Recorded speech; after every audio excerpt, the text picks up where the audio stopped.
नमस्कार, मी doctor Amit Arunsingh, general physician and diabetologist, Sharda clinic and diabetes centre, Majri Budruk, Pune येथून बोलत आहे। जागतिक आरोग्य संघटनेकडून दरवर्षी 14 नोव्हेंबर हा दिवस जागतिक मधुमेह दिन म्हणजेच वर्ल्ड डायबिटीज डे म्हणून साजरा केला जातो। हा दिवस साजरा करण्यामागचा मुख्य हेतू म्हणजे लोकांमध्ये डायबिटीज या आजाराबद्दल जागरूकता निर्माण करणे हा आहे। तर डायबिटीज म्हणजे काय?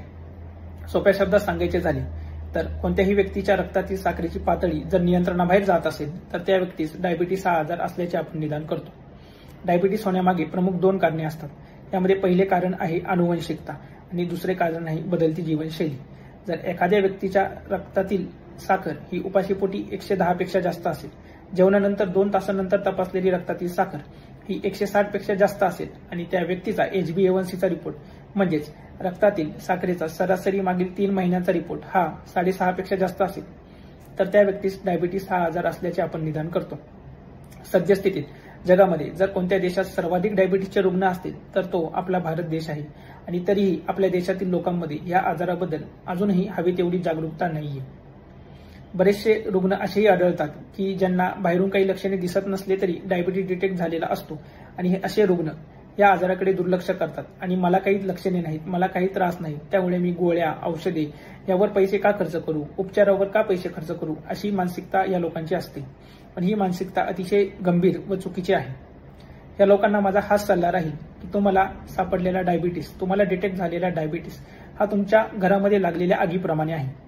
जर तुमच्या घरामध्ये लागलेली आग तुम्ही विझवण्यासाठी जेवढ्या तत्परतेने प्रयत्न करणार तेवढ्याच तत्परतेने प्रयत्न तुम्ही तुमच्या रक्तातील अनियंत्रित साखर नियंत्रणात आणण्यासाठी घ्यायला हवेत। तुमच्या घरात लागलेली आग ज्याप्रमाणे तुमच्या घरातील सर्व सामान जळून खाक करू शकते, अगदी त्याप्रमाणे तुमच्या शरीरातील, तुमच्या रक्तातील अनियंत्रित साखर ही तुमच्या शरीराच्या आतील नाजूक अवयवांना इजा पोहोचवून त्याला गंभीर दुखापत करू शकते। अशा वेळी बरेचसे रुग्ण असे असतात की लक्षणे दिसत नसताना ट्रीटमेंट घेत नाहीत, उपचार करत नाही आणि मग काही दिवसांनी अशी वेळ येते की हृदयाचं ऑपरेशन, किडनीचं ऑपरेशन असे मोठमोठ्या ऑपरेशनसाठी मोठमोठ्या दवाखान्यांमध्ये ऍडमिट व्हावे लागते। तर माझ्या या सर्व रुग्णांना हाच सल्ला राहील की डायबिटीस या आजाराकडे दुर्लक्ष करू नका। हा आजार सायलेंट किलर म्हणून ओळखला जातो। जरी आपल्याला काही लक्षणे दिसत नसली पण आपल्याला डायबिटीस हा आजार डिटेक्ट झाला असेल तर योग्य वेळी तज्ञ डॉक्टरांकडून यावर उपचार घ्या आणि अनियंत्रित साखरेमुळे होणाऱ्या धोक्यापासून, पुढे होणाऱ्या दुखापतीपासून आपल्या अवयवांना आणि ओव्हरऑल आपल्या शरीराला वाचवा। या आजारामागची कारणे, लक्षणे, यासाठी घ्यावे लागणारे उपचार आणि यासाठी जीवनशैलीत करावे लागणारे बदल या सर्व गोष्टींबद्दल आपण पुढील काही व्हिडिओमध्ये सविस्तर माहिती घेऊ। तोपर्यंत धन्यवाद।